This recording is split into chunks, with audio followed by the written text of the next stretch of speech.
The millionaire CEO demanded an abortion. 5 years later, he saw her with triplets and froze in the mall. If you missed part 1, you can visit the channel and watch part 1. Let's start part 2. Chapter 7. The unraveling of Adam Voges. The breaking point came on a Tuesday morning. Adam sat in his study, surrounded by contracts and legal documents that no longer held any meaning. Outside, the grounds of the Voges estate were being maintained by a team of gardeners. Inside, the house echoed with emptiness. Sophia had moved out entirely, taking half of everything as the divorce settlement demanded. His parents were in Europe, spending money and avoiding their son's collapse. Adam looked at his reflection in the window. He saw a man who had everything and was worth nothing. His phone rang. His mother calling from Paris. "Adam, we need to discuss the quarterly reports. The leadership team is concerned about your absence." "I'm resigning," Adam said. "Silence, then don't be ridiculous. You can't resign. You're the leader. It's your legacy." "It was never mine," Adam interrupted. "It was yours. Father's, grandfather's. A legacy built on choosing money over humanity." "I'm done, Adam Voges, you listen to me." Adam hung up. Then he called his attorney and told him to begin the paperwork. Resignation from Voges Continental Holdings, effective immediately. He'd keep some shares for income, but someone else could run the company. Someone who actually cared. His father called next, apoplectic with rage. Adam didn't answer. Within a week it was done. Adam Voges was no longer leading the family empire. The news sent shockwaves through the financial community. Speculation ran wild. Health problems, scandal, breakdown. All of it was partially true, but the real reason was simpler. Adam had finally understood that the life he'd been living was a prison built from gold and shame. He sold his mansion, donated most of the money to organizations supporting single mothers, kept enough to live modestly to survive without luxury. He bought a small apartment in the Southside district, the same neighborhood where Andrea lived. Not to be close to her, he'd learned that lesson, but because he needed to understand the world he'd condemned his sons to. His family thought he'd lost his mind. "You're throwing away everything we built," his father raged during one final confrontation. "You built it," Adam corrected. "I just inherited it, and I'm discovering I don't want it." Celestine tried intervention, gathering family members to convince Adam he was making a mistake. Adam sat through their concerns with patient silence, then left without defending himself. There was nothing to defend. He was simply becoming someone different, someone he should have been all along. The transformation wasn't dramatic or sudden. It was quiet, almost invisible. Adam started volunteering at St. Jude's Community Kitchen, serving meals to people who reminded him of Andrea during her struggling years. He signed up for literacy programs at the Southside Youth Center, teaching children to read in the same neighborhood where his sons were growing up. He didn't do any of this for recognition. He told no one his name, gave no interviews, sought no publicity. For the first time in his life, Adam Voges worked without an audience. The work was hard. The people at the soup kitchen were sometimes grateful, sometimes hostile, often simply tired. The children at the literacy center struggled with letters and words, their frustrations boiling over into tears or anger. Nothing about this work was glamorous or satisfying in the way victories had been, but it was real.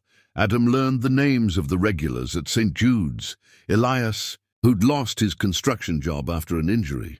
Berenice, who worked 3 part-time jobs but still couldn't afford rent.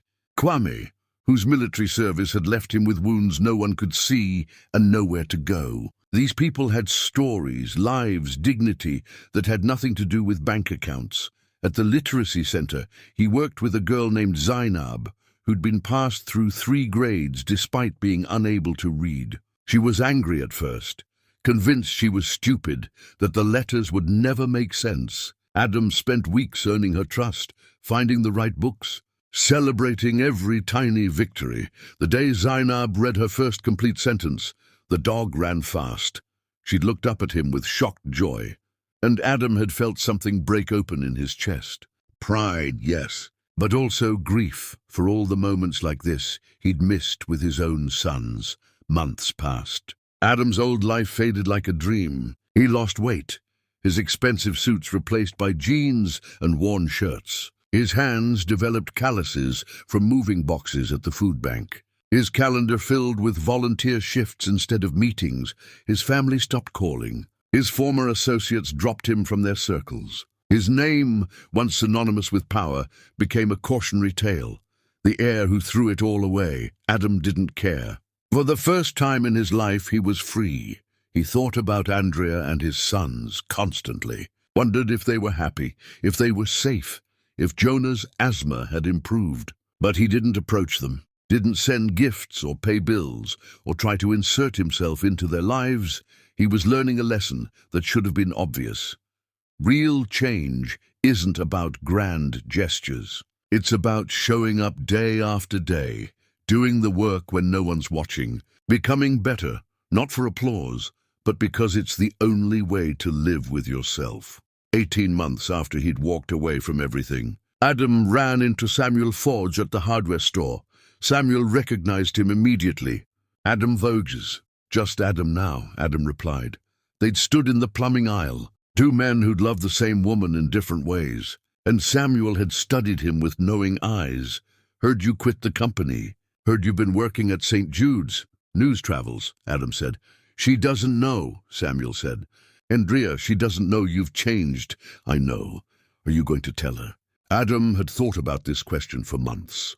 "No," he said finally. "I'm not doing this for her. I'm doing it because I finally understand what kind of man I should have been. And if she never knows, if I never see those boys again, that's the price I pay." Samuel had nodded slowly. "You might actually mean that." "I do." They'd parted with mutual respect, two men on opposite sides of a story that wasn't finished. Adam continued his work, volunteered more hours, donated more money from his dwindling savings. He taught more children to read, served more meals, showed up more consistently than he'd shown up for anything in his previous life. He wasn't doing it to be noble. He was doing it to survive, because the guilt of what he'd done to Andrea and his sons would have destroyed him if he hadn't found a way to channel it into something useful. He became a fixture at the community center. The regulars knew him as that quiet guy who helps kids with reading. No one knew his history. No one cared about his family name. He was judged only by his actions, and that judgment was earned fresh every single day. It was the hardest work Adam had ever done, and the most meaningful.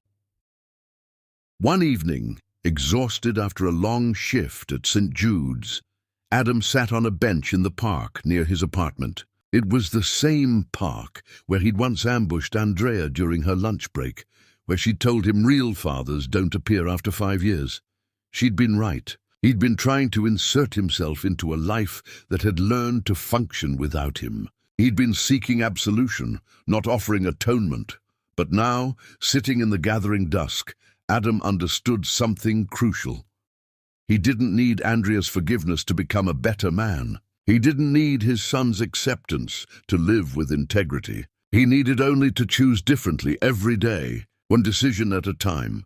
The man he'd been, the one who'd stood silent while his family demanded an abortion, who'd valued money over human life, who'd been too weak to stand up for what was right, that man was gone. In his place was someone harder, humbler, more aware of his own capacity for failure. Someone who knew that being wealthy didn't make you valuable, and being powerful didn't make you strong. Adam Voges had inherited an empire and lost himself. Now he was finding himself in the ruins, and if Andrea never knew, if his sons never called him father, if he lived the rest of his life knowing what he'd thrown away, that was justice, pure and unforgiving. He could live with justice. It was shame he couldn't survive, so Adam kept working, kept showing up, kept trying to become someone he could look at in the mirror without flinching, and slowly, quietly, without witnesses or applause, he changed. The crack in his armor had become a chasm, and through that broken place, something new was growing, something that looked almost like redemption. Though Adam knew better than to call it that, Redemption was something you earned over a lifetime. He was just getting started. Chapter 8. The unexpected witness. Autumn arrived with gentle insistence, painting the trees in shades of amber and crimson. Andrea had developed a new Saturday routine, taking the boys to Southside Community Park, where they could run and play while she read on a bench nearby. It was free entertainment, fresh air, and a rare moment of peace in her busy life. The boys were almost 6 now, growing fast, their personalities solidifying into the young men they'd become. Caleb had discovered a love of books, always carrying one in his backpack. Isaiah remained insatiably curious, collecting interesting rocks and asking questions about everything. Jonah had channeled his protective instincts into sports, particularly baseball, which he played with fierce determination. On this particular Saturday, the park was bustling with activity. A farmer's market occupied one corner, filling the air with the scent of fresh bread and apples. Children occupied the playground, while adults chatted and watched. And in the far corner, under a large tent, a small crowd had gathered. "Mom, what's that?" Isaiah asked, pointing to the tent. Andrea looked up from her book. "Not sure, baby. Looks like some kind of event. Can we go see?" Jonah asked. Andrea checked her watch. They had time before she needed to start thinking about lunch. "Sure, stay together." The boys ran ahead, weaving through the crowd with the ease of children. Andrea followed more slowly, her book tucked under her arm. As she got closer, she could see the tent was decorated with colorful letters and drawings. A sign read, "Free Reading Program, all ages welcome." Inside the tent, folding tables were covered with books. Children sat in clusters on the grass, while adults helped them sound out words. It was chaotic, but joyful, the kind of organized chaos that comes from people genuinely trying to help. And in the center of it all, kneeling beside a young girl who was struggling with a picture book, was Adam Voges. Andrea stopped so suddenly that someone bumped into her from behind, apologized, moved on. She barely noticed. It was him, unmistakably him, despite the changes. He was thinner than when she'd last seen him at the hospital, his face more lined. He wore jeans and a simple t-shirt, no expensive suit, no carefully styled hair. He looked ordinary, human. He was reading to the little girl, his finger tracing under the words, his voice patient as she stumbled over syllables. When she finally got the word right, butterfly, Adam's face lit up with genuine pride. He high-fived her, and the girl beamed. Andrea watched as Caleb approached the tent, curious as always. Isaiah and Jonah followed. She wanted to call them back, to pull them away, but her voice wouldn't work. Adam looked up and saw the boys. His entire body went rigid. For a moment their eyes met, Andrea's and Adam's, and the world seemed to pause. Then Caleb spoke and the moment shattered. "Can you help me read this one?" Caleb asked, holding up a book about space. Adam looked at the boy, his son. Though Caleb didn't know it, and Andrea saw something cross his face. Longing, grief, joy, terror, all of it compressed into one expression. "Sure," Adam said, his voice steady, despite everything Andrea could see churning beneath. "Let's take a look." He made space for Caleb to sit beside him. Isaiah and Jonah, never wanting to be left out, crowded close. Adam opened the book, and all 3 boys leaned in to see the pictures of planets and stars. Andrea should have walked over, should have called her sons away, should have broken up this moment before it became something more complicated. But she couldn't move. She stood at the edge of the tent, watching the man who'd abandoned her sons now sitting with them, teaching them about Jupiter's storms and Saturn's rings, and she couldn't make sense of what she was seeing. This wasn't the Adam Voges she knew. That Adam had worn power like armor, had surrounded himself with luxury, had chosen comfort over conscience. This man was different. The way he spoke to the children, all of them, not just his sons, was gentle and genuine. There was no performance, no calculation. Just a man who seemed to genuinely care about helping kids learn to read. "Mom," Isaiah called, spotting her. "Come look! This book has pictures of nebulous." Adam's head snapped up. Their eyes met again, and this time held. Andrea walked forward slowly, her heart pounding so hard she could feel it in her throat. "Hello, Andrea," Adam said quietly. "Adam." Her voice was neutral, careful. "You know him?" Jonah asked, always alert to undercurrents. "We knew each other once," Andrea said. "A long time ago?"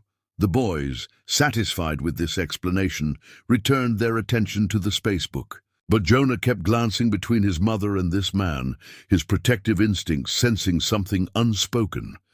Adam finished the section about nebulas, then gently closed the book. "You boys are smart," he said. "Your mom must be very proud." "She is," Caleb said matter-of-factly. "She tells us all the time." Something flickered in Adam's expression. "I'm glad. You're lucky to have her." "We know," Isaiah said. Then with the directness of a child, "Why do you look sad?" Adam was quiet for a moment. "Then sometimes grown-ups feel sad about choices they made. Things they wish they could change. Can't you just apologize?" Jonah asked. "Some things are too big for apologies," Adam said. And his eyes briefly met Andrea's. "Some mistakes you just have to live with." Andrea saw her sons processing this, saw them trying to understand adult complexities with their child minds. She needed to end this before it went further. "Boys, why don't you go pick out some books to take home? I need to speak with this gentleman for a moment." The boys scattered, excited about free books. Andrea waited until they were out of earshot, then turned to Adam. "What are you doing here?" "I volunteer here. Twice a week for the past year." Adam's voice was quiet. "I didn't know you came to this park." "I wasn't trying to—" "How long have you been doing this?" Andrea interrupted. "Volunteering. About 18 months. Here and at St. Jude's Kitchen and a few other places." Andrea studied him, looking for signs of performance, of show. But all she saw was exhaustion and sincerity. "Why?" "Because I needed to understand," Adam said. "The life I condemned you to. The world my sons grew up in while I lived in luxury. I needed to see it, to be part of it, to become someone who could understand what my cowardice cost." "You don't get points for slumming it," Andrea said sharply. "Volunteering doesn't erase what you did." "I know," Adam said simply. "I'm not doing it for points. I'm doing it because I finally understood that the man I was, the man who stood silent while his family demanded you abort those children, that man needed to die. So I killed him, and I'm trying to figure out who I am now." Andrea was silent. She'd expected justifications, excuses, attempts to manipulate her emotions. But Adam was offering none of that. Just a simple statement of transformation that she didn't know whether to believe. "I resigned from the company," Adam continued. "Sold the house. Donated most of the money. I live a few blocks from here now. Not because I'm trying to be near you, I learned that lesson, but because I needed to live in the world I helped create, instead of hiding from it." "The boys," Andrea said. "If you're volunteering here, there was always a chance they'd come. Did you plan that?" "No," Adam said firmly. "I swear to you, Andrea, I've stayed away like you asked. Today was pure chance. Bad luck or good luck, I don't know which. But I promise you, I'm not trying to manipulate my way into their lives." Isaiah appeared then, holding a stack of books. "Mom, can we get all of these?" Andrea looked at her son's eager face, then back at Adam. "Yes, baby. Get whatever you want."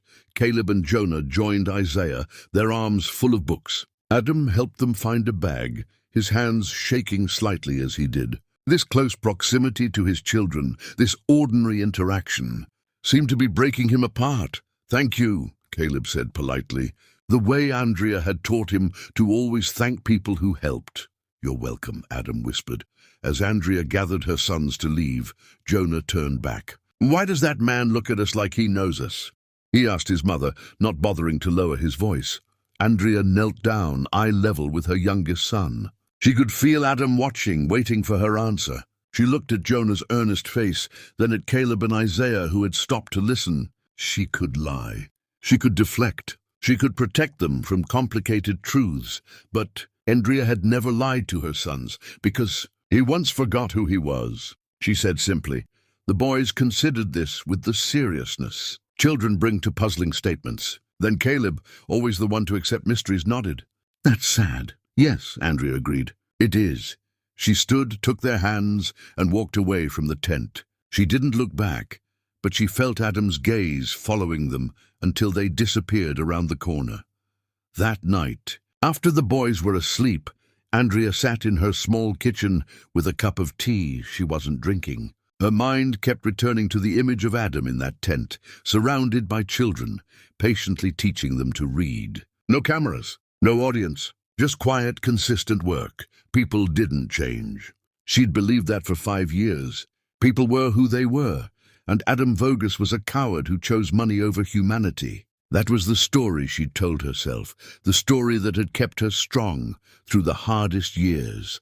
But what if she was wrong? What if people could change, fundamentally, if the pain of being themselves became unbearable? She didn't know, and not knowing felt dangerous, like the ground beneath her feet had turned unstable. The next Saturday, Andrea took the boys to the park again. She told herself it was because they'd had a good time, because Isaiah wanted to find more books about space, because it was a free activity and money was still tight. She didn't admit, even to herself, that she wanted to see if Adam would be there. If what she'd witnessed was real or performance, he was there. Same tent, same patient demeanor, same worn clothes. He saw her arrive and gave a small nod of acknowledgement, but didn't approach. Didn't try to engage. Just continued helping a young boy sound out words in a story about dinosaurs. Andrea watched him for 2 hours while her sons played and read. Watched him celebrate every small victory with genuine joy. Watched him comfort a frustrated girl who threw her book down in anger. Watched him stay late to help clean up, folding chairs and packing books with the same care he gave to everything else. This wasn't a show. Shows didn't last for 18 months. Shows didn't happen when no one important was watching. Adam Vogus had changed. Andrea didn't know what to do with this information. The man who destroyed her life had become someone different, and that transformation didn't erase his crimes, but it complicated her anger. Hate was easier when the person deserved it, absolutely, but redemption, even witnessed from a distance, even incomplete, made everything more difficult. She went home more confused than ever over the following weeks. Andrea found herself returning to the park every Saturday. The boys loved it, asking each week if they could go back to the reading place. And Andrea, who'd spent 5 years avoiding Adam Vogus, now found herself observing him like a scientist, studying an unexpected phenomenon. He never approached her, never tried to talk to the boys beyond the casual interactions of volunteer and children. He'd learned his lesson about boundaries, about earning rather than demanding, but she saw things. Small moments that revealed character. A boy who couldn't afford new shoes. Adam quietly giving him a pair the next week, claiming someone had donated them, though Andrea suspected he'd bought them himself. A single mother breaking down in tears because she couldn't help her daughter with homework. Adam staying 2 hours after his shift ended, creating a simple tutoring plan, offering to help every week. A teenager with a juvenile record who no one trusted. Adam treating him with the same respect he gave everyone else, never once asking about his past. These weren't the actions of a man performing redemption. These were the actions of someone who genuinely transformed. One evening, as Andrea was leaving the park with her sons, Samuel appeared. He'd remained a friend over the years, checking in occasionally, helping when she'd let him. "You've been coming here a lot," Samuel observed. "The boys like the reading program," Andrea said. "Sure," Samuel agreed, his tone suggesting he knew better. "That's the only reason." Andrea was quiet for a moment. "Then he's different." "I know. I ran into him a while back. Told you about it, remember?" "You didn't tell me he'd changed this much," Samuel shrugged. "Wasn't sure you'd believe me. Some things you have to see for yourself. I spent 5 years hating him," Andrea said softly. The boys were ahead of them, chasing each other on the path, out of earshot. "I built my strength on that hate. If he's different now, if he's genuinely changed, what does that mean for everything I've believed?" "Means the world is more complicated than we want it to be," Samuel said. "Means people can be both terrible and redeemed. Means you get to choose what to do with that information. What would you do?" Andrea asked. Samuel considered. "That's not my choice to make, but I'll tell you this. Forgiveness isn't about him. It's about you. Whether you forgive him or not, whether you let him near those boys or not, that's about what you need, not what he's earned. Andrea thought about this as she walked home with her sons. Thought about it as she made dinner and helped with homework and tucked 3 growing boys into beds they were rapidly outgrowing. Thought about it late into the night, when the apartment was quiet and she was alone with her thoughts. Adam had changed. She'd witnessed it with her own eyes. But change didn't erase the past. It didn't undo 5 years of struggle. It didn't give her sons back the father they'd deserved from birth. So what did it mean? What was she supposed to do with a reformed villain? With someone who'd broken her and then rebuilt himself? Andrea didn't have answers, only questions that multiplied the more she thought about them, and in a small apartment a few blocks away, Adam Vogus lay awake with his own questions. He'd seen Andrea watching him over these past weeks, had felt her gaze assessing, measuring, trying to reconcile the man she'd known with the man he'd become. He didn't blame her for her suspicion. He'd earned every bit of it. But he also couldn't deny the small, fragile hope that grew each time she returned to the park. Each time she let the boys interact with him, however briefly. Each time she didn't tell them to stay away. Maybe, just maybe, she was beginning to see what he'd spent 18 months becoming. Not the man who could erase his mistakes, but the man who could live with them while being better. It wasn't redemption. He didn't deserve redemption, but it might be the beginning of something he couldn't yet name. Something that felt almost like forgiveness, stirring in the distance. Not yet arrived, but possibly, impossibly, on its way. Chapter 9. The Empire Falls. The collapse of the Voges Empire began quietly, with numbers that didn't quite add up. It started the way most disasters do, not with explosions or dramatic revelations, but with small discrepancies that someone finally had the courage or suspicion to question. It was Celestine who first noticed. She'd always been meticulous about money, the way people raised with wealth often are, constantly aware of it, constantly protecting it, constantly measuring worth in dollars and cents. Adam's father, Philip, had always handled the family's personal investments separately from the company holdings. Private accounts, offshore trusts, real estate portfolios that had nothing to do with Voges' continental holdings. It was his domain, his kingdom within the kingdom. And Philip guarded these jealously, managing them personally, allowing no oversight, tolerating no questions. For decades, this arrangement had worked. Celestine focused on the company and social connections. Philip handled personal wealth. It was a division of labor that made sense in a marriage more about power than partnership. But when Adam had walked away from the company, that shocking, incomprehensible abandonment that still made Celestine's blood boil when she thought about it. She'd been forced to take a more active role in family finances. The company needed leadership she couldn't fully provide, and suddenly the perfect machine of their lives had begun showing cracks. She'd never trusted anyone completely, not even her husband, perhaps especially not her husband. So she'd started asking questions, requesting statements, demanding transparency into accounts that Philip had always claimed were too complex for her to understand. Philip had deflected at first, using the patronizing tone he'd perfected over 40 years of marriage. "Darling, these are sophisticated financial instruments. You wouldn't understand the tax implications."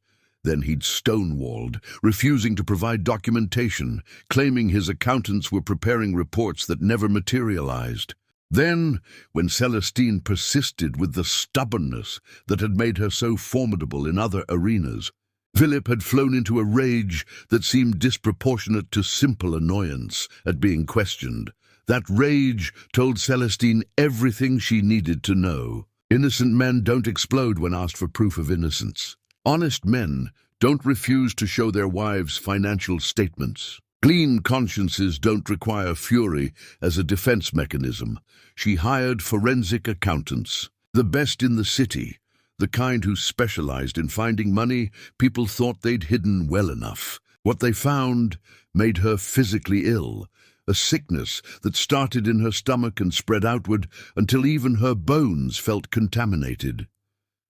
Philip Voges had been embezzling from family trusts for over 20 years. Millions of dollars siphoned off slowly, carefully, methodically, amounts small enough not to trigger immediate alarm, but substantial enough to accumulate into a staggering fortune. Money that should have been held in trust for future generations, for Adam and any children he might have, for the preservation and growth of family wealth, had been systematically stolen by the man entrusted to protect it. Secret accounts in the Cayman Islands. Hidden investments in shell companies with names like Pacific Ventures LLC and Meridian Holdings International. Properties purchased under corporate structures so complex they required flowcharts to untangle. A yacht registered in Panama that Celestine had never seen.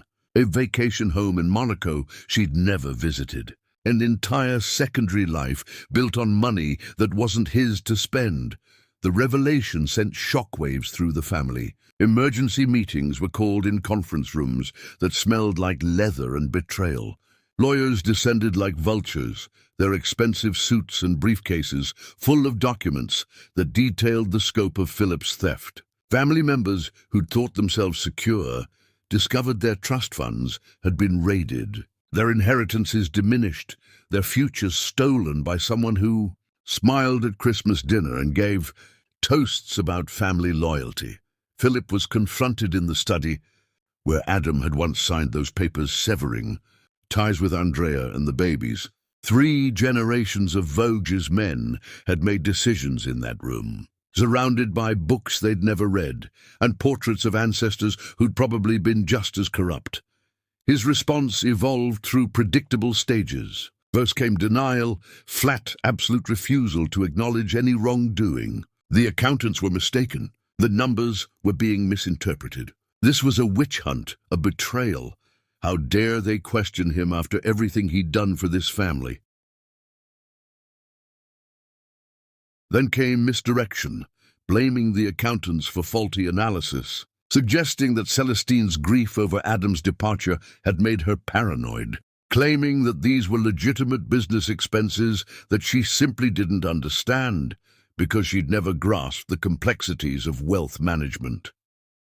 Finally, when the evidence became too overwhelming to deny, came flight. Philip packed 2 suitcases, took one final look at the house that had been in his family for 3 generations, and left. He flew to Switzerland and refused to return, hiding behind countries with strict banking privacy laws and no extradition treaties for financial crimes. From a luxury apartment in Geneva that he'd purchased years ago with stolen money, he sent a single email. "You'll never prove it was illegal. And even if you do, you'll never touch me here." But Philip's theft was only the first crack in the foundation. Like discovering termites in one wall, only to realize the entire structure has been compromised. Each revelation led to another. Each betrayal uncovered more corruption beneath it. Sophia, now divorced from Adam and remarried, had chosen her new husband with all the wisdom and caution of someone desperate to prove something. Preston Grantley had appeared in her life at exactly the right moment. Sophisticated, charming, seemingly wealthy in his own right. He'd presented himself as old money, the heir to a manufacturing fortune that stretched back generations. He wore Savile Row suits tailored perfectly to his athletic frame. He knew the right people, attended the right events, said the right things about art and culture and the responsibilities of inherited wealth. Sophia, desperate to prove she'd moved on from her failed marriage to Adam, had married Preston after a whirlwind. Courtship that her friends had described as romantic, but her mother had quietly thought was hasty. The wedding had been spectacular, a destination ceremony in the south of France that cost more than most people's houses. The photos had appeared in society pages. The merger of 2 old money families, the headlines had read, though they'd never bothered to verify Preston's credentials, too quickly to do proper investigation. Too desperate to care about due diligence, Preston Grantley was a con artist, not even a particularly sophisticated one in retrospect. His family fortune was fiction, built on lies layered on fabrications. His manufacturing company had gone bankrupt in the 1980s. He'd simply kept using the name and the reputation. His connections were built on strategic name-dropping and a remarkable ability to remember the details of other people's lives, making them feel seen and important. He'd researched Sophia the way a predator studies prey, learning everything about her divorce settlement, her vulnerabilities, her desperate need to prove she hadn't wasted her youth on Adam Vogers, and the moment he'd gained access to Sophia's considerable divorce settlement, $15 million that Adam had given her without a fight because he'd been too broken to care about money, Preston had begun systematically draining it. Investments in opportunities that didn't exist. Business ventures that were really just money transfers to his own accounts. Loans to friends who weren't friends at all. Just other aliases he'd created. By the time Sophia discovered the truth when she tried to access funds for a new business venture and found her accounts nearly empty, Preston had disappeared with over $15 million. No forwarding address, no way to track him through the maze of shell companies and offshore accounts he'd used. Just gone. Vanished like smoke, like he'd never been real at all. The humiliation was almost worse than the financial loss. Sophia, who'd always prided herself on her sophistication and social intelligence, who'd mocked Adam for his emotional weakness, had been fooled by a common criminal. The whispers in their social circles were cruel and immediate. How could she not have known? Didn't she do any research? Perhaps this is what happens when you marry for spite rather than sense. She returned to the Vosges estate, broke and broken, begging her former in-laws for help she knew they wouldn't give. Standing in the foyer where she'd once lived as mistress of the house, now reduced to supplicant, was its own special torture. Celestine, dealing with her own husband's betrayal and the unraveling of everything she'd built, had no sympathy. You made your choices, dear. Live with them. I have my own disasters to manage. But Sophia's losses affected the family beyond embarrassment and schadenfreude. She'd been a signatory on several family investment accounts, legacy arrangements from her marriage to Adam that had never been properly dissolved because no one had imagined it would matter. Lawyers had been lazy, paperwork incomplete, the kind of loose ends that seem unimportant until they're not. Preston had gained access to these as well, and while he couldn't empty them entirely, there were too many safeguards, too many required signatures. He'd managed to tie them up in legal knots that would take years and millions in legal fees to untangle. Lawsuits filed in multiple jurisdictions, injunctions based on fabricated business partnerships. A web of legal complications so dense that every attempt to access those funds spawned 3 more problems. The family's liquidity evaporated almost overnight. Cash accounts that should have held millions held thousands. Credit lines that banks had eagerly extended were suddenly cut. Investment opportunities that required quick capital became impossible. The Vosges family, for the first time in generations, was cash poor, even while technically being asset rich, a distinction that meant everything when bills came due. Then came the lawsuits. A cascade of them, like dominoes falling in slow motion, each one triggering the next. Vosges Continental Holdings, without Adam's steady if uninspired leadership, had begun making mistakes. Adam had never been a visionary, had never been passionate about the work, but he'd been competent. He'd shown up. He'd made decisions. He'd maintained relationships that his mother had built and his father had monetized. The new leadership that Celestine had appointed, a man named Frederick Dalton, who'd been with the company for 20 years, was more concerned with maintaining the family's lifestyle than running the company effectively. He was a yes man who'd risen through the ranks by never contradicting his superiors, never taking risks, never doing anything that might jeopardize his position. Contracts were negotiated poorly because Frederick was afraid to push back against unfavorable terms. Regulations were ignored because doing things properly was expensive, and Frederick's primary directive was to maintain profit margins that funded the family's lifestyle. Partners were alienated because Frederick lacked the social intelligence to navigate difficult relationships, preferring to avoid confrontation rather than address problems before they metastasized.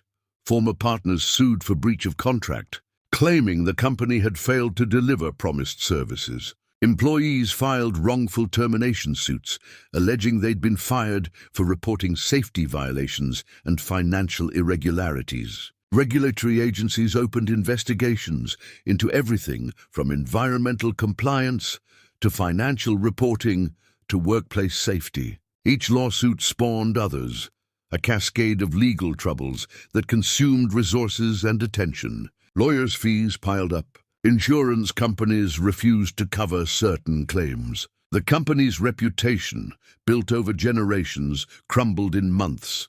The company's stock price plummeted like a stone dropped in water. Investors fled, selling shares at a loss just to escape what they saw as a sinking ship. Credit lines were cut as banks reassessed risk. Within 18 months of Adam's departure, Vogue's Continental Holdings was hemorrhaging money and reputation in equal measure, bleeding from 1,000 wounds that individually seemed survivable but collectively were fatal.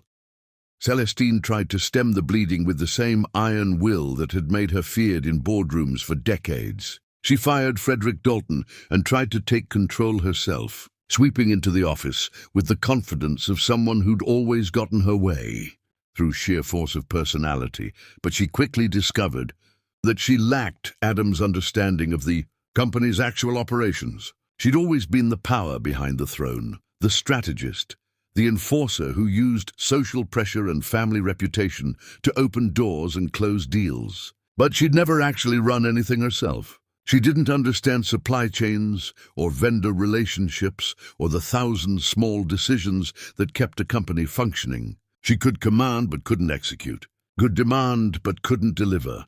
The leadership team called for her removal within 3 months. She fought them, using every bit of influence and intimidation she'd accumulated over decades, called in favors, made threats, reminded people of their obligations, their debts, their dependence on Vogue's family goodwill. But influence built on power only works when the power remains. Once the money started draining away, so did the loyalty. People who'd smiled at her parties and laughed at her jokes suddenly remembered urgent appointments when she called. Doors that had always opened began closing. Respect that had seemed genuine revealed itself as nothing more than fear of consequences that could no longer be enforced.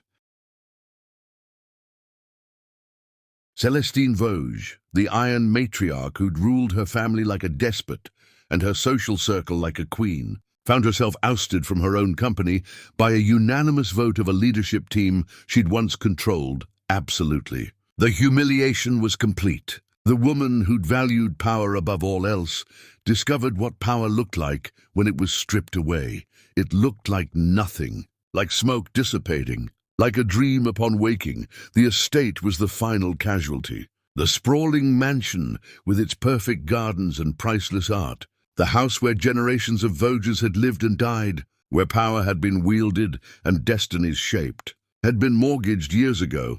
Philip's doing, they discovered, part of his long-running scheme. He'd taken out loans against the property to fund his secret life, forging documents and exploiting his role as financial manager to hide the debt, when the family could no longer make the payments. When the cash flow dried up and the credit lines were cut, and the lawsuits consumed what little liquidity remained, the banks moved quickly. Foreclosure proceedings began with the efficiency of institutions that have no room for sentiment or nostalgia. The mansion that had seemed eternal, that had stood for generations as a monument to Vogue's power and permanence, would be auctioned to the highest bidder.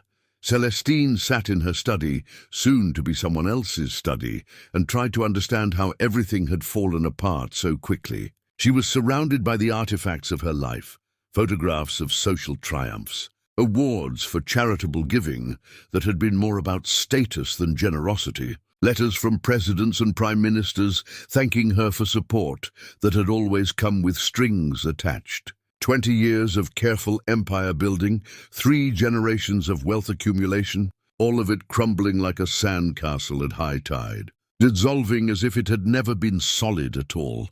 She thought about calling Adam, her son, The one she'd molded and controlled and shaped according to her vision of what a Vosges heir should be. The one who'd walked away from everything she'd taught him to value, who'd rejected the empire she'd built, who'd chosen poverty and obscurity over power and prestige.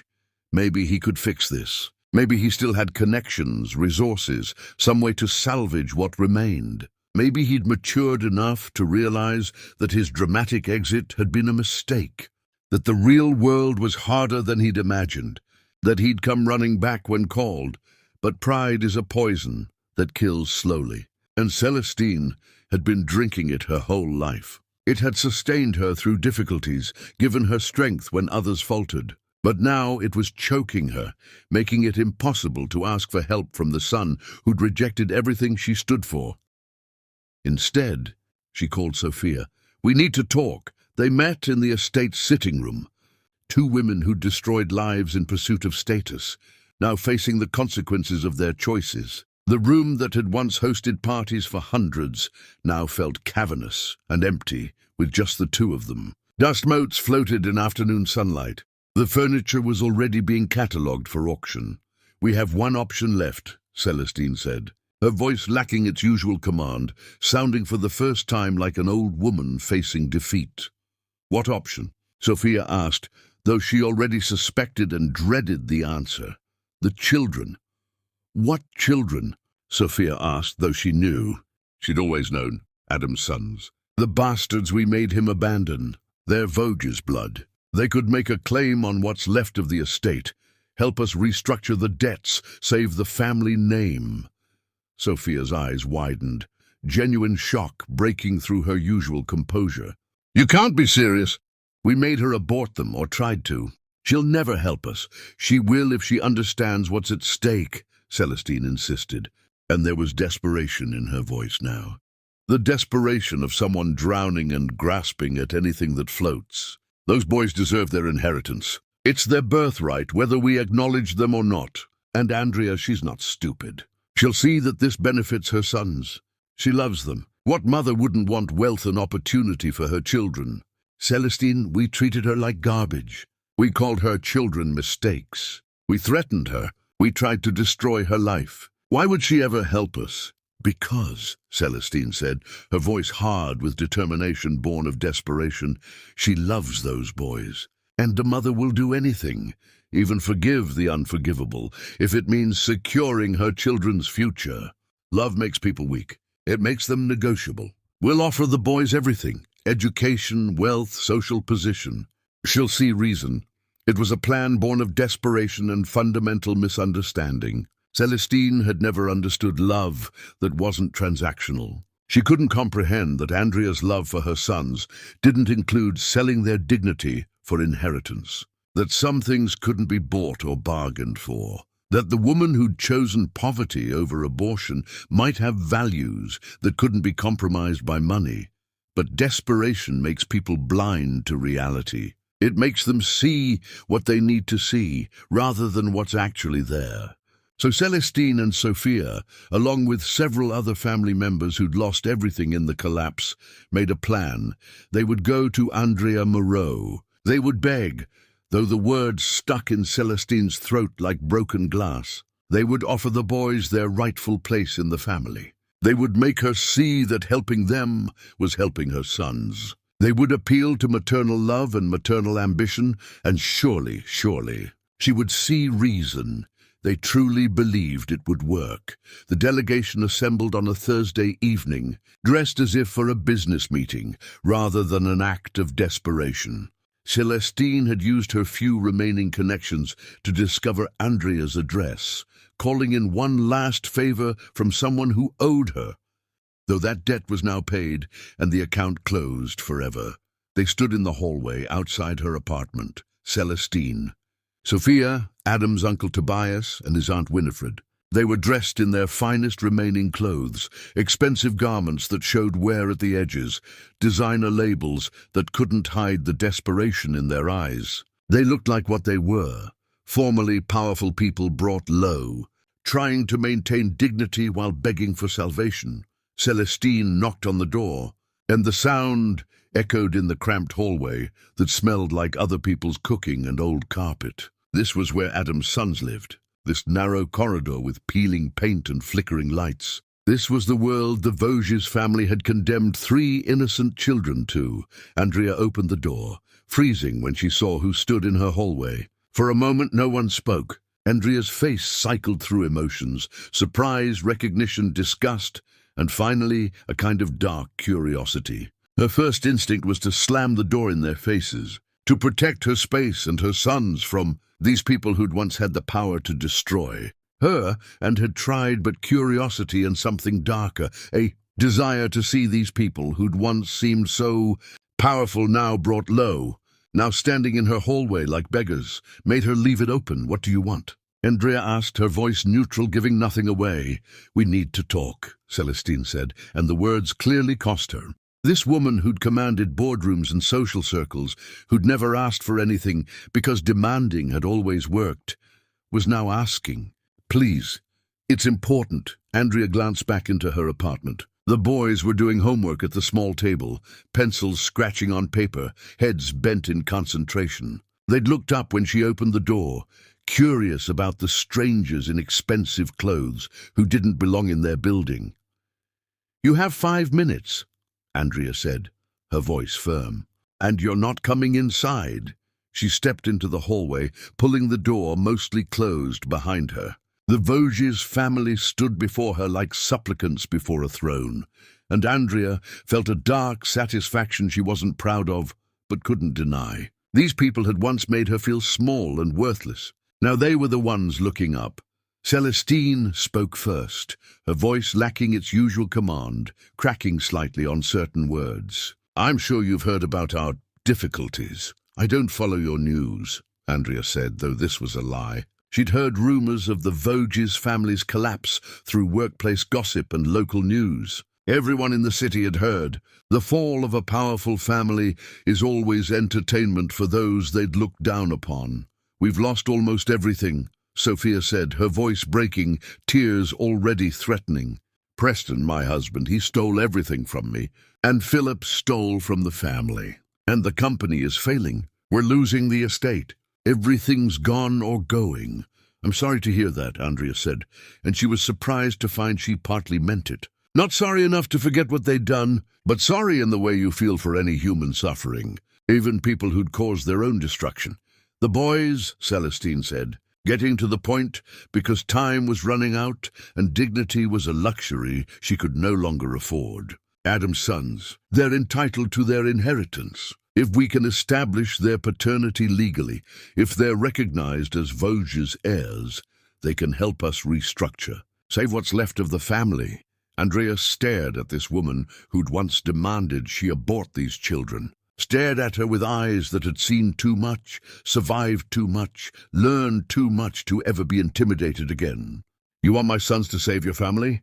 The family that wanted them erased?" "It's their family too," Winifred said, speaking for the first time, her voice gentle but desperate. "Whether we acknowledge them or not, they're Vosges blood. They deserve their birthright. And you need their claim to access funds you can't reach otherwise," Andrea said, seeing through the humanitarian language to the mercenary truth beneath. "You're not offering them inheritance out of love. You're using them to save yourselves. They're not grandchildren to you. They're financial instruments. Does it matter?" Celestine asked, and there was an edge to her voice now, frustration breaking through the forced humility.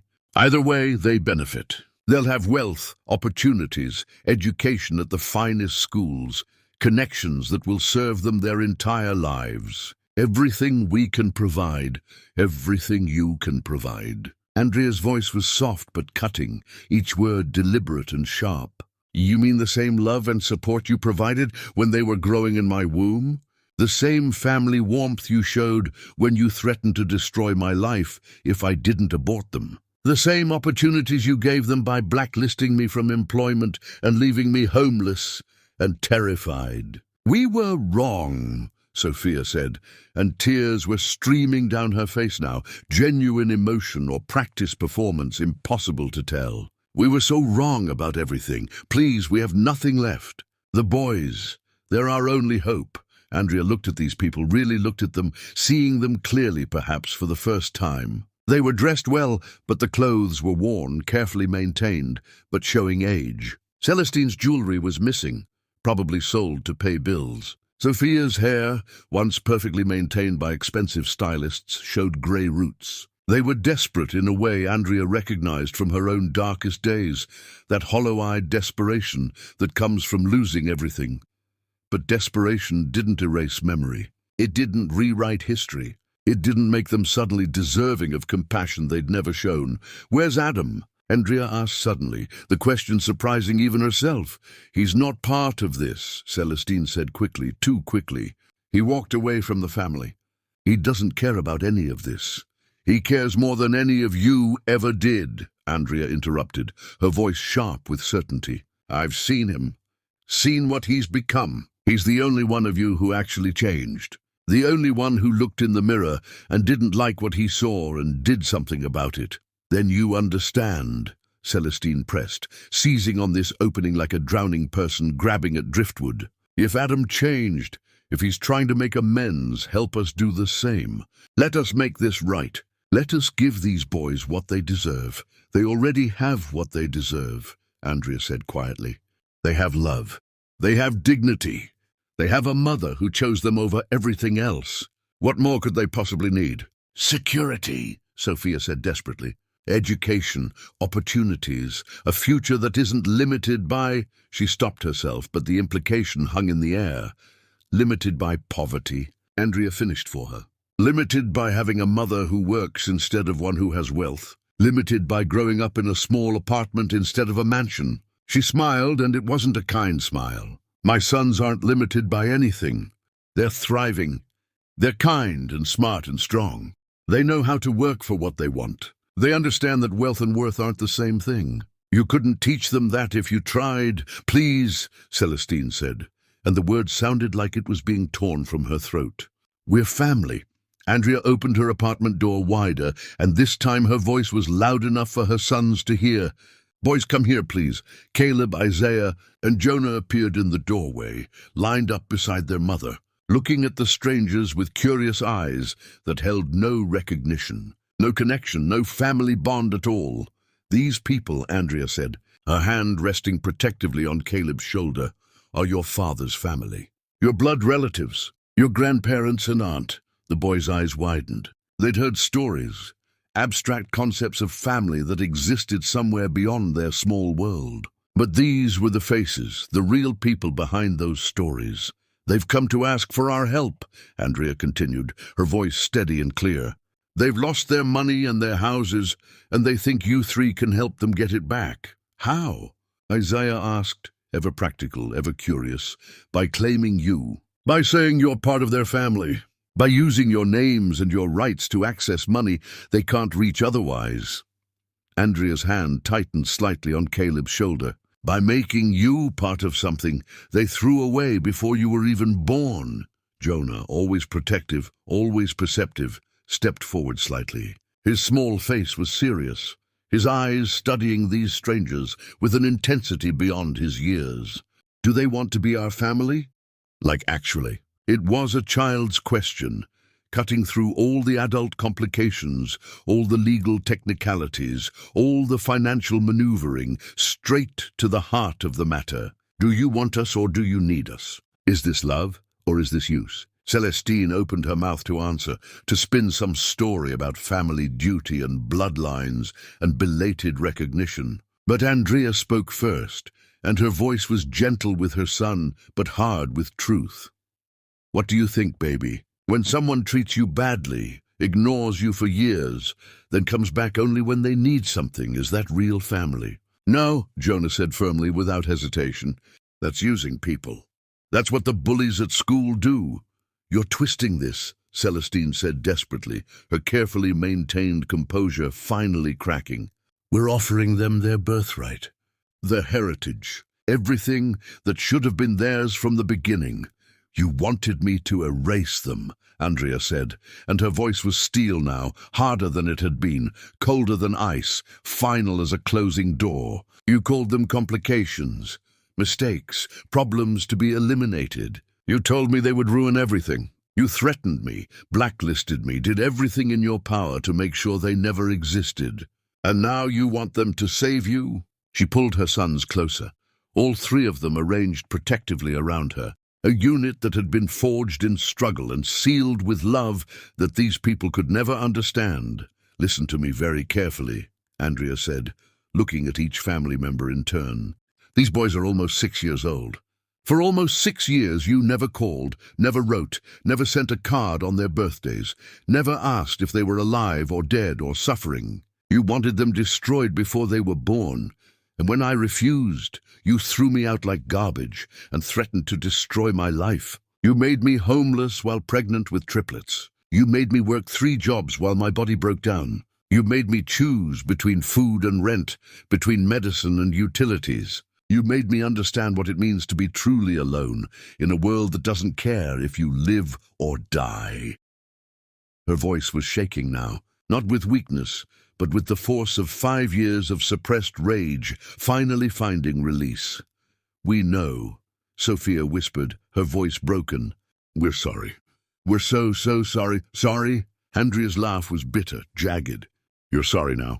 Now that you need something? Where was sorry when I collapsed at work, 8 months pregnant, because I'd been working 16-hour days just to keep us alive? Where was sorry when I had to quit jobs because your friends recognized my name and decided to punish me for defying you? Where was sorry when I gave birth alone in a hospital with no one to hold my hand? Where was sorry during 5 years of struggling alone while you lived in luxury built on cruelty? She looked at each of them in turn. These people who'd wielded their power so cruelly and now stood powerless. These people who'd valued money over humanity and discovered too late that money couldn't buy back what they'd destroyed. You wanted me to erase them, Andrea repeated, and her voice dropped to something quiet but infinitely more powerful. Today, they are the only part of your legacy worth saving. But they're not saving you. They're surviving despite you. They've thrived without your money, without your name, without your approval.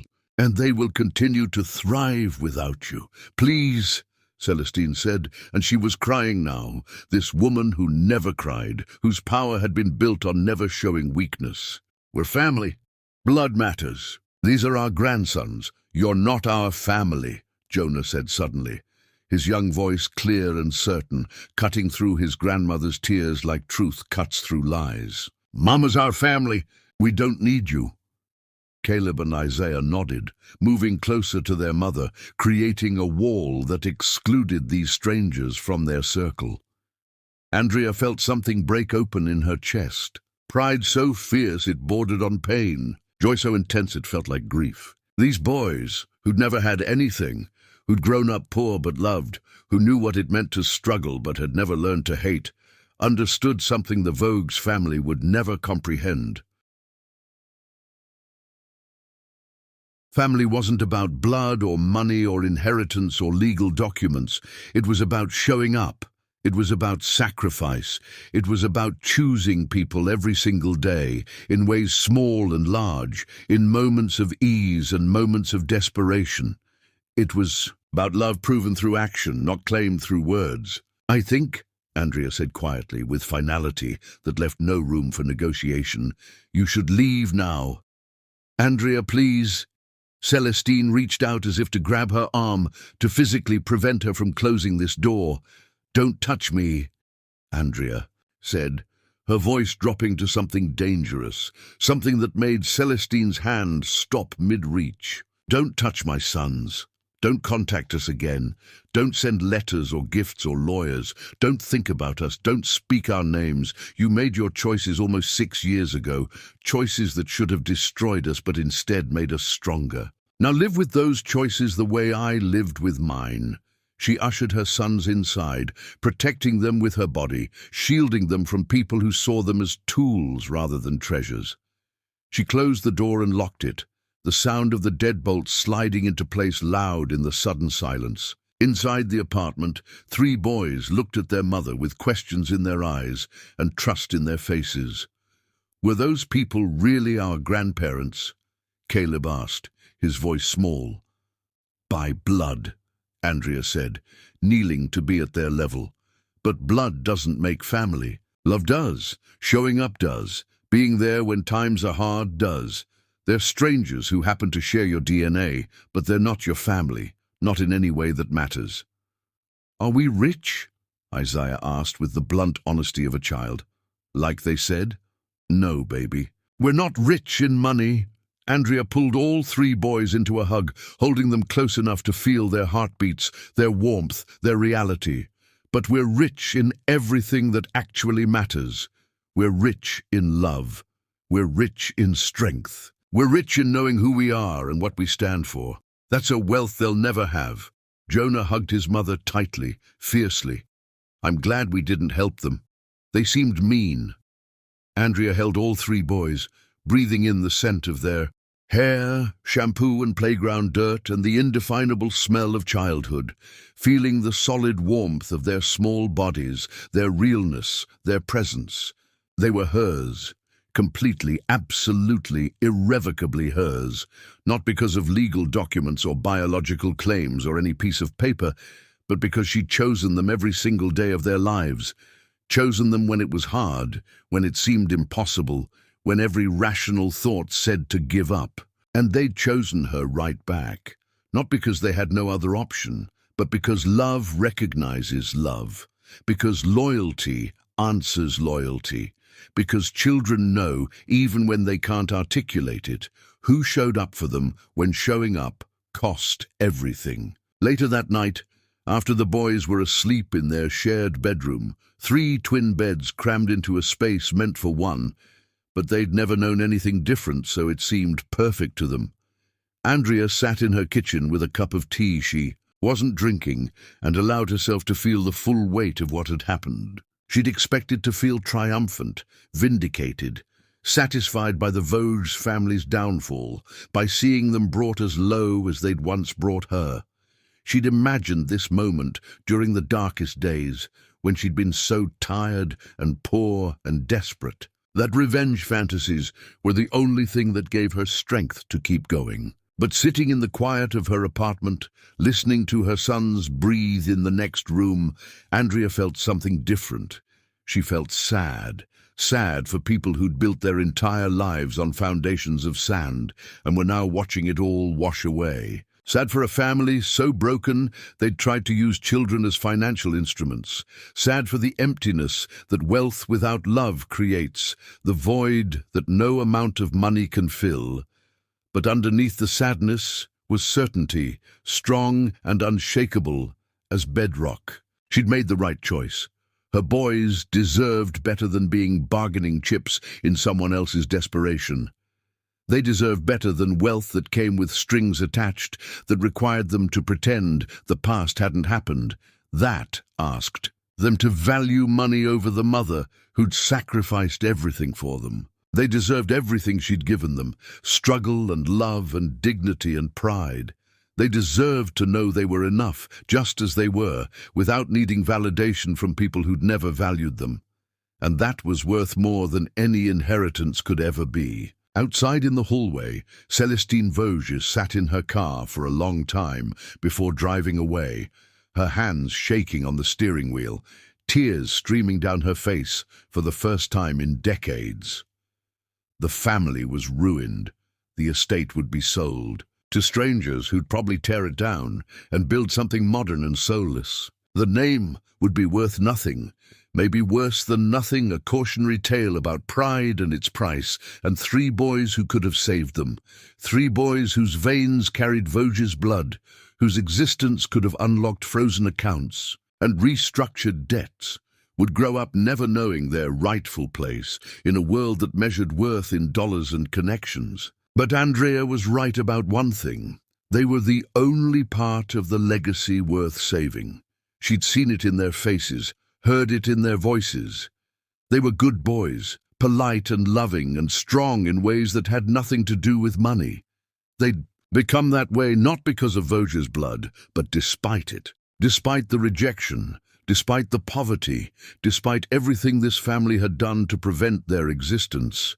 Celestine drove home to a house that would soon belong to someone else, past gates that would soon open for different cars, down streets that had once seemed to belong to her but had only ever been borrowed. And for the first time in her life, she understood what her son Adam had learned 18 months ago. Some prices are too high to pay. Some sacrifices aren't worth making. Some things, once broken, can never be repaired. And money, for all its power and privilege and possibility, can't buy back what you destroy in pursuit of it. The empire had fallen. The dynasty had ended. The Vosges' name would fade into obscurity or infamy, remembered only as a warning about what happens when you value the wrong things. But 3 boys and their mother stood untouched in the ruins, whole and complete without any of it. They had each other, and that was everything. That was always everything. And somewhere in the South Side district, in a small apartment where he'd chosen to live, Adam Vosges heard about what his family had done. He heard they'd gone to Andrea, that they'd tried to use his sons as salvation, that Andrea had protected them with the same fierce love she'd shown 5 years ago when she'd walked out of that mansion. He didn't call her, didn't try to explain or apologize for them.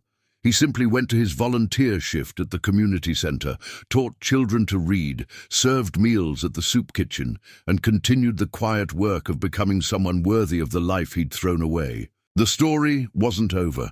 Another chapter had closed, but the next one was still being written.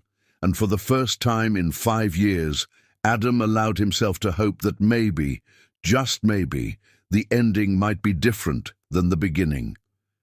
That grace, though undeserved, might still be possible. That forgiveness, though unearned, might still be given. That 3 boys and their mother might still have room in their lives for a man trying desperately to become someone they wouldn't hate. But that was tomorrow's story. Tonight, the empire had fallen, and justice, harsh and unforgiving but absolutely fair, had been served. "Where's Adam?" Andrea asked suddenly. "He's not part of this," Celestine said quickly. "He walked away from the family. He doesn't care." "He cares more than any of you ever did," Andrea interrupted. "I've seen him, seen what he's become. He's the only one of you who actually changed." "Then you understand," Celestine pressed. "If Adam changed, if he's trying to make amends, help us do the same. Let us make this right." Andrea was quiet for a long moment. Then she opened her apartment door wider. "Boys, come here, please." Caleb, Isaiah, and Jonah appeared, lined up beside their mother, looking at the strangers with curious eyes. "These people," Andrea said, her hand resting on Caleb's shoulder, "are your father's family, your blood relatives." The boys' eyes widened. They'd heard stories but never seen faces. These were the grandparents, the aunt, the family that existed in abstract. "They've come to ask for our help," Andrea continued. "They've lost their money and their houses, and they think you 3 can help them get it back." "How?" Isaiah asked. "By claiming you. By saying you're part of their family. By using your names and your rights to access money they can't reach otherwise." Jonah, always protective, stepped forward slightly. "Do they want to be our family? Like actually?" It was a child's question, cutting through all the adult complications to the heart of the matter. Celestine opened her mouth to answer, but Andrea spoke first. "What do you think, baby? When someone treats you badly, then comes back only when they need something, is that real family?" "No," Jonah said firmly. "That's using people." "You're twisting this," Celestine said desperately. "We're offering them their birthright." "You wanted me to erase them," Andrea said, and her voice was steel. "You called them complications, mistakes, problems to be eliminated, and now you want them to save you." She pulled her sons closer, all 3 of them arranged protectively around her. "Listen to me very carefully," Andrea said. "These boys are almost 6 years old. For almost 6 years, you never called, never wrote, never asked if they were alive or dead. You wanted them destroyed before they were born. And when I refused, you threw me out and threatened my life. You made me homeless and pregnant and terrified. You made me work myself into exhaustion, made me choose between food and rent, made me understand what it means to be truly alone in the world. We know, Sophia whispered. We're sorry. Sorry? Andrea's laugh was sharp. You're sorry now? Now that you need something? Where was sorry when I collapsed at work pregnant with triplets? Where was sorry when I had to quit 3 jobs because of your friends who blacklisted me? Where was sorry during almost 6 years of struggling alone? She looked at each of them in turn, these people who'd wielded their power so cruelly and now stood powerless. You wanted me to erase them. Today, they are the only part of your legacy worth saving. But they're not saving you. They're surviving despite you, and they will continue to survive without you. Please, Celestine said, and the word sounded foreign in her mouth. We're family. You're not our family, Jonah said suddenly, his young voice clear and certain. Mama's our family. We don't need you. Caleb and Isaiah nodded, moving closer to their mother. Andrea felt something break open in her chest. Pride so fierce it bordered on pain. These boys, who'd never had anything, who'd grown up poor but loved, understood something the Vogues family never would. Family wasn't about blood or money or inheritance. It was about showing up. It was about sacrifice. It was about choosing people every single day. I think, Andrea said quietly, you should leave now. Andrea, please. Celestine reached out as if to grab her arm. Don't touch me, Andrea said, her voice dropping to something dangerous. Don't touch my sons. Don't contact us again. You made your choices almost 6 years ago. Now live with them. She ushered her sons inside and closed the door, locked it, stood with her back against it, listening to the voices in the hallway, arguing, crying, gradually fading as they left. Inside the apartment, 3 boys looked at their mother with questions in their eyes. Were those people really our grandparents? Caleb asked. By blood, Andrea said. But blood doesn't make family. Love does. Showing up does. They're strangers who happen to share your DNA. Are we rich? Isaiah asked. Like they said? No, baby. We're not rich in money, but we're rich in everything that matters.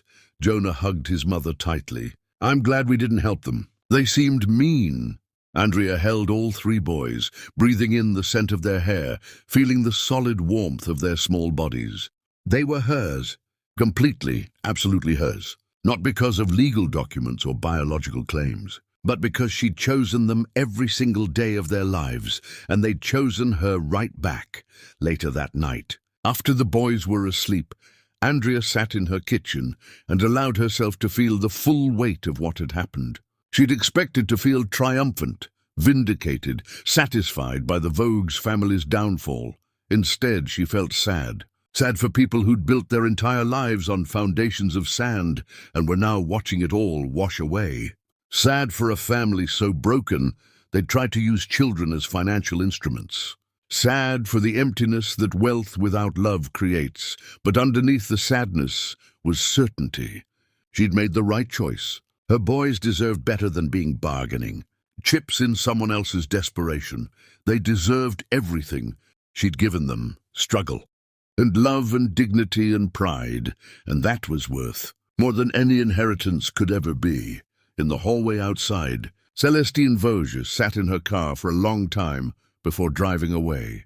The family was ruined. The estate would be sold. The name would be worth nothing. And 3 boys who could have saved them would grow up never knowing their rightful place in the world. But Andrea was right about one thing. They were the only part of the legacy worth saving. They were good boys, polite and loving and strong. They'd become that way not because of Vosges' blood, but despite it. Celestine drove home to a house that would soon belong to someone else. And for the first time in her life, she understood what her son Adam had learned. Some prices are too high to pay. Some sacrifices aren't worth making. And money, for all its power, can't buy back what you destroy in pursuit of it. The empire had fallen. But 3 boys and their mother stood untouched in the ruins, whole and complete without it. And somewhere in the South Side district, Adam Vosges heard about what his family had done and felt both shame and pride. Shame that they'd tried to use his sons. Pride that Andrea had protected them so fiercely he didn't call her, didn't try to explain or apologize for them. He simply went to his volunteer shift at the community center, taught children to read, and continued becoming someone worthy of the life he'd thrown away. The story wasn't over, but another chapter had closed, and the next one was still being written. Chapter 10.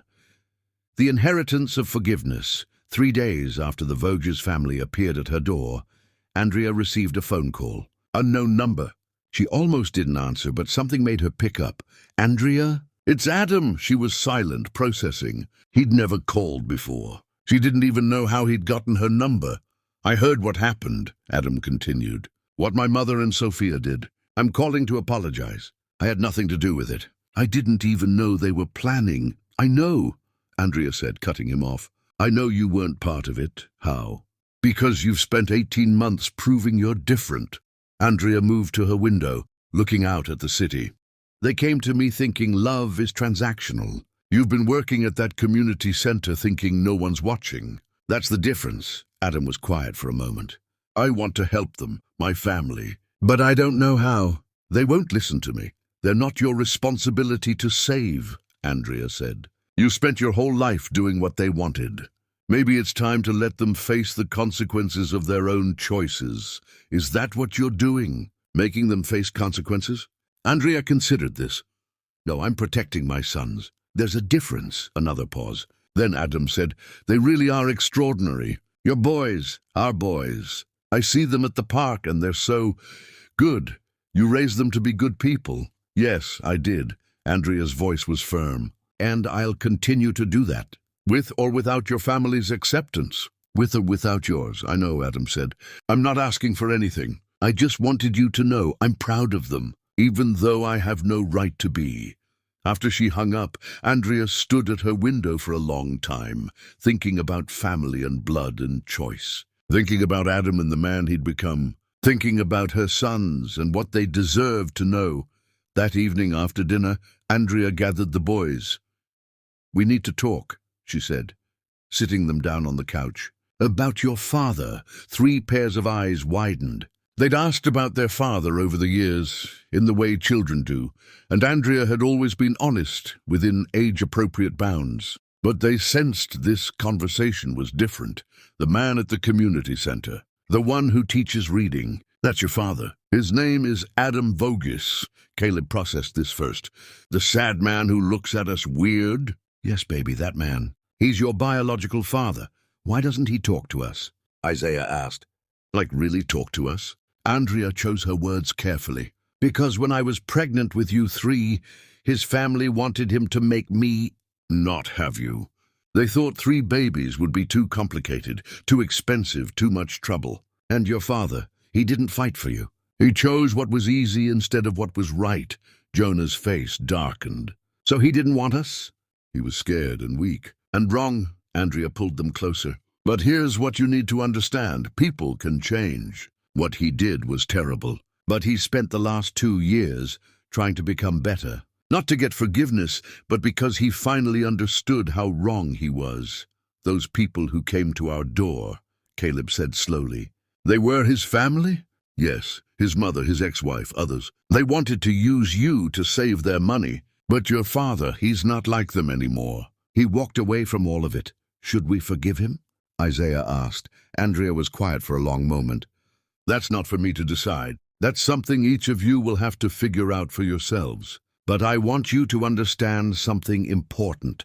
Forgiveness doesn't mean forgetting. It doesn't mean what he did was okay. It just means you're choosing not to carry hate around with you. Do you forgive him? Jonah asked. Andrea looked at her youngest son. I'm working on it. Some days are easier than others. But I see him trying, and that matters. Not enough to erase the past, but enough to maybe write a different future. The next Saturday, when Andrea took the boys to the park, she made a decision. Instead of watching from a distance, she walked to the reading tent. Adam saw her coming and stood uncertain.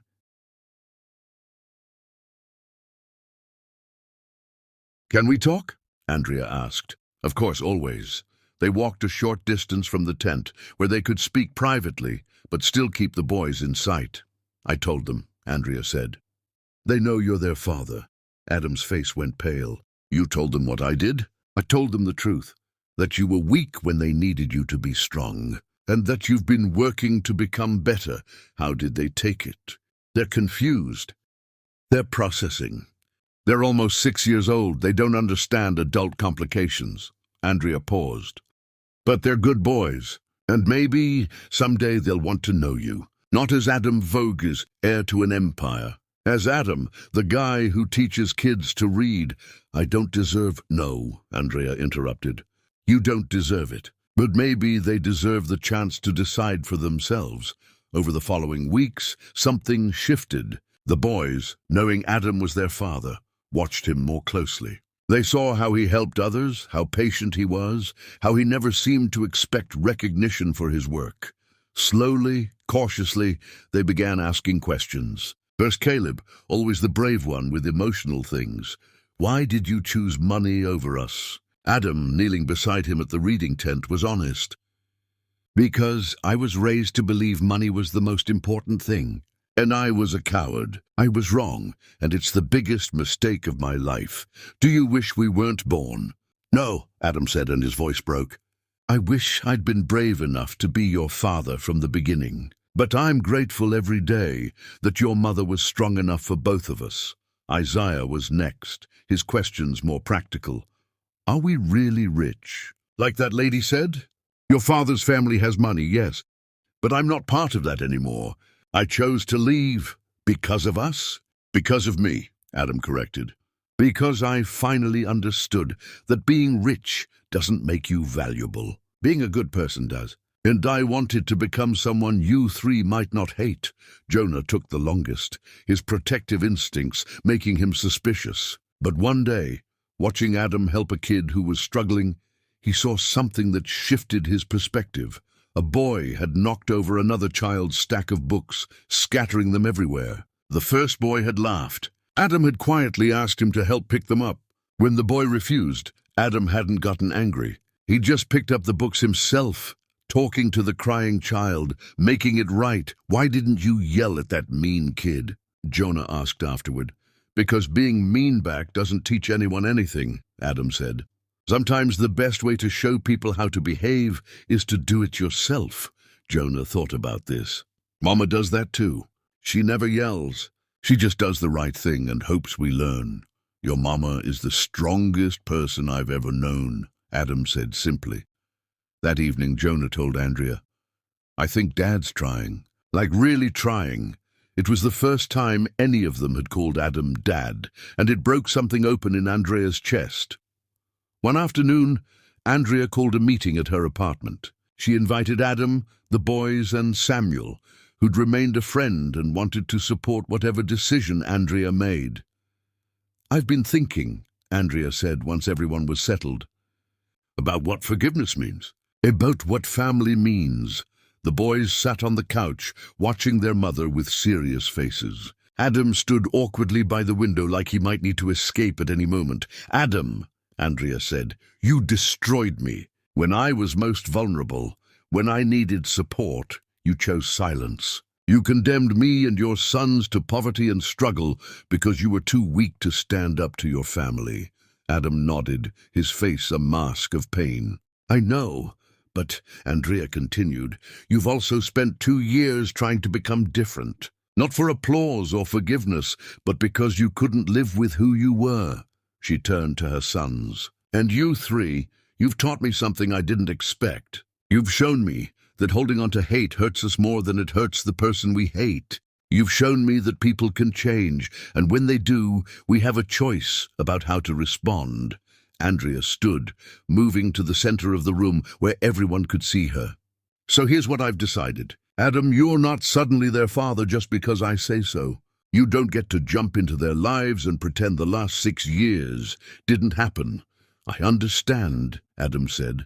But, Andrea continued, the boys deserve the chance to know you, if they want to. Not because you're rich, or because you're their biological father, but because you're trying to be a better person. And maybe watching that process, seeing someone work to change themselves, is something they need to see. She looked at each of her sons. So it's your choice. If you want Adam in your life, he can be. If you don't, that's okay too. Either way, I support you, Caleb spoke first. Can we think about it? Of course, baby, Isaiah added. Will it hurt your feelings, Mama? If we want to know him. Andrea's eyes filled with tears. No, sweetheart. It won't hurt my feelings. You loving him doesn't mean you love me less. Love isn't a finite thing. The more you give, the more you have. Jonah, always the one who needed to make sure everyone was okay, asked, "And you'll be okay, even if we forgive him?" Andrea knelt down, pulling all three into a hug. I'm working on forgiving him myself. Not because he deserves it, but because you three deserve to see that people can be both terrible and redeemed. That mistakes don't define us forever if we're willing to do the work to change. She stood and faced Adam directly. You'll never get back what you lost. The first 6 years, the first and the struggles and the joy, that's gone forever. But if you show up consistently, with no expectations and no demands, maybe you can build something new. I'll show up, Adam promised. Every day, for as long as they'll let me. Over the following months, something unprecedented happened. Adam didn't try to buy his way into his sons' lives. He simply showed up, at the park for reading sessions, at their school plays, at baseball games, where Jonah played with fierce determination. He didn't sit with Andrea. Didn't try to act like a traditional father, just showed up. Consistently, quietly, and slowly, the boys began to trust him, began to see him not as the villain from their origin story, but as a flawed person trying to do better. One evening, Caleb asked if Adam could help with a book report. Andrea said yes. Adam came over, worked with Caleb at the small kitchen table, and left after an hour with a quiet thank you. It became a pattern, small interactions that built over time into something resembling relationship. The moment that changed everything came at Jonah's baseball game. It was the championship, and Jonah was pitching. The bases were loaded, 2 outs, and Jonah was visibly nervous. From the stands, Andrea called out encouragement. And beside her, after months of keeping distance, Adam stood and yelled, "You've got this, Jonah. Just breathe and throw." Jonah looked up at the stands, saw his mother, saw Adam, saw both of them supporting him together. He threw a perfect strike. Then another, then a third. Game over. Victory. As the team celebrated, Jonah ran to the stands and hugged Andrea first. Always Andrea first. But then he looked at Adam and said, "Did you see that?" "I saw it," Adam said, his voice thick with emotion. "You were amazing." And for the first time, Jonah hugged him. A quick, impulsive hug that lasted only seconds, but meant everything. Later that evening, the boys were asleep and Andrea found herself calling Adam. "Thank you," she said, "for not pushing, for letting them come to you in their own time." "Thank you," Adam replied, "for giving me a chance I don't deserve." They were quiet for a moment. Then Andrea said, "I forgive you." She heard Adam's breath catch. "Andrea, I forgive you," she repeated, "not because you've earned it, not because the pain is gone, but because my sons need to see that forgiveness is possible even when the hurt runs deep. They need to see that people can change, and when they do, we can choose grace over grudges. I don't know what to say. Say you'll keep showing up. Say you'll be the father they need now, even though you weren't the father they needed then. I will," Adam promised. "Be every day for the rest of my life." 3 weeks later, the final piece of the Vosges estate was liquidated at auction. The mansion, the art, the furniture, all sold to settle debts. Celestine and Philip's marriage ended in bitter divorce. Sophia moved to another state, starting over with nothing. The family that had once wielded such power was scattered, diminished, destroyed by their own choices. But in a small apartment across town, 3 boys were doing homework while their mother made dinner. Their father, not rich, not powerful, but present, helped Isaiah with math while Caleb read and Jonah practiced his pitching grip with a stress ball. And Andrea, stirring soup on her worn stove, realized something profound. She had everything. Not money or status or security, but everything that actually mattered. She had her sons, healthy and kind and whole. She had her self-respect, hard-earned through years of struggle.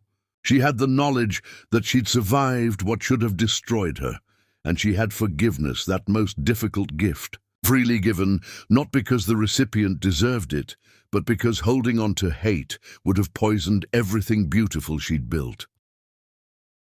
That evening, after dinner, Adam stood at the door preparing to leave. The boys hugged him goodbye, a ritual that still felt new but was becoming natural. "Adam," Andrea said, stopping him, "there's something I want you to understand." "What's that?" "You wanted me to erase them. You stood silent while your family demanded an abortion. You chose your comfort over their existence."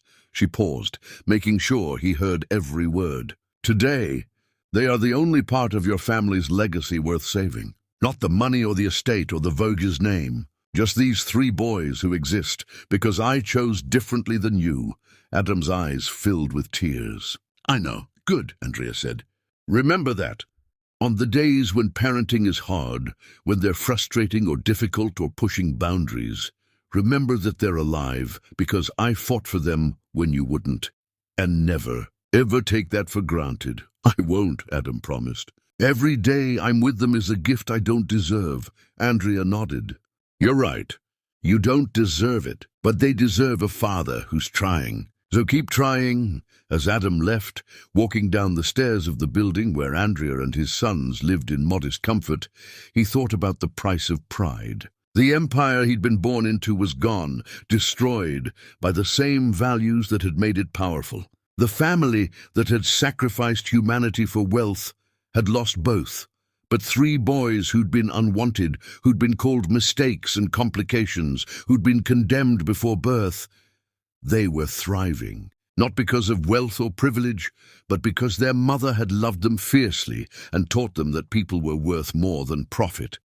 That day, the millionaire who once demanded an abortion bowed before the woman he'd abandoned, not literally, but in every way that counted. He'd spent 2 years becoming someone worthy of her forgiveness, and when she'd given it, he'd understood the weight of that gift. Andrea Moreau had proven that the greatest wealth isn't measured in bank accounts or property. It's measured in the strength to choose love over fear, dignity over comfort, grace over revenge.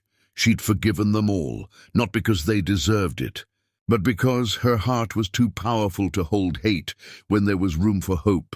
And her sons, watching their mother extend grace to people who'd tried to destroy her, learned the most important lesson. Forgiveness doesn't make you weak. It makes you unbreakable. The story of Andrea Moreau and Adam Voges became a quiet legend in Southside. Not because of drama or spectacle, but because it proved something people needed to believe, that it's never too late to choose differently. That children raised with love become remarkable regardless of circumstance. That real strength isn't about never falling, but about getting up and doing better.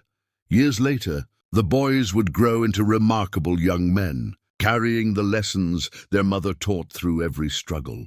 And they would remember the man who'd failed them at birth but showed up every day after, proving that redemption isn't about erasing the past, it's about building a better future, one choice at a time. The empire had fallen. But from its ruins, something infinitely more valuable had grown, a family built not on blood or money, but on choice and sacrifice and the revolutionary act of forgiveness, and that legacy would last forever.